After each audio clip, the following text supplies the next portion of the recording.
In this guide, I'm going to show you how you can translate WhatsApp messages. Before we get in this guide, make sure to like the video and subscribe to the channel with all notifications on. It really does help the channel. It lets us know that you want more content like this. We'd greatly appreciate it. And if at any point throughout this guide you do have any questions, just ask them down in the comment section below and we can help you out further. I'm going to be doing my best to reply to every single comment down there. But let's say you're on WhatsApp and someone sends you a message in another language like Spanish and you don't understand it, or maybe you want to type something and then translate it into another language before sending it. WhatsApp has actually started rolling out built-in message translation. Just keep in mind, this feature is being released gradually on both iPhone and Android, meaning that you might already have it already, or you might not. The first thing that I recommend doing is just backing out of WhatsApp and going either into the App Store or the Google Play Store and just searching specifically for WhatsApp.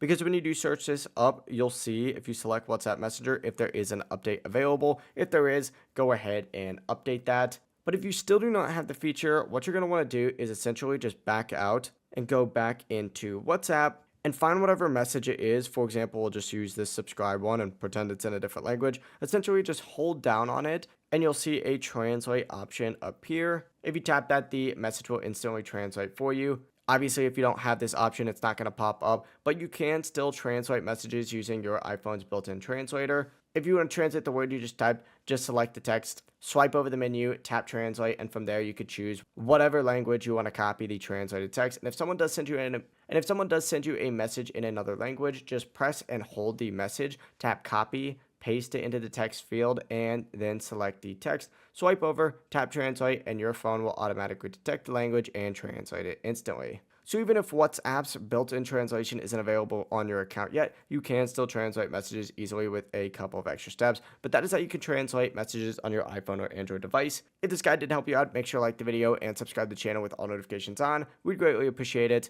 Have a great rest of your day though. Peace.